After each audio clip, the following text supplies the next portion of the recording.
Have you ever wondered what your net pay will be coming into your checking account compared to what you're making now once you're retired?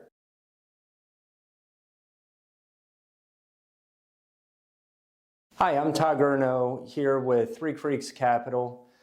Today's episode of the Ohio Pension Playbook, I'm going to cover how to calculate your net pay from your Ohio pension compared to your net pay while you're working. Over the last 25 years, I've been working with Ohio public employees. I spent 7 years working for the Ohio pension systems.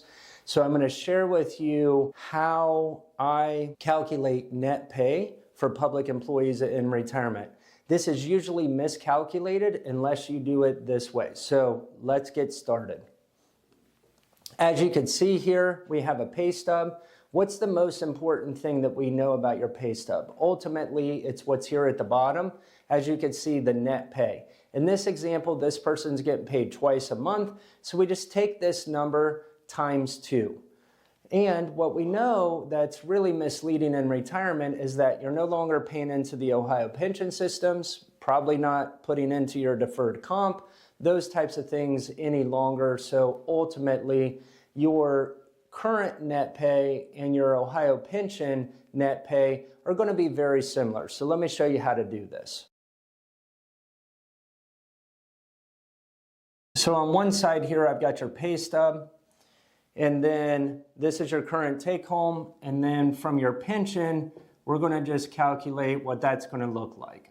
So on the pay stub, let's assume $2,500 times twice a month or $5,000 per month. And that $5,000 per month is net of all those deductions you saw. Now, what happens under the pension system is a little bit different, okay? So you're going to make your money once a month, and you can see here in this example, I'm using $6,000. Well, that's your gross number depending on what plan of payment you chose. Did you choose a single life annuity, a joint survivor, so on and so forth?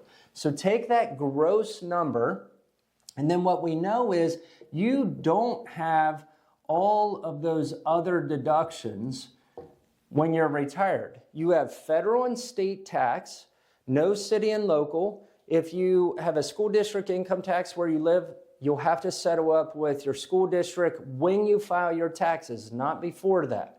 So we have to take taxes into consideration. This is the biggest question I get from clients that come in here. Now, I don't know what your tax rate is, but in my example today, I'm going to use 17% federal and 3% state. This is pretty common overall for people. So if you think about, in general, about 20% of your pension is going to go towards taxes. So we know 20% of $6,000 is $1,200 a month. So we're going to have a net pay of $4,800. What's missing here? One big piece of the puzzle. Depending on if you're under 65 or over 65, your premium for healthcare. Now, here we know that your premium for healthcare, let's say, is going to be about $200 to $300 a month. In this example, we could see we would be down to about $4,500 after federal, state, and healthcare costs.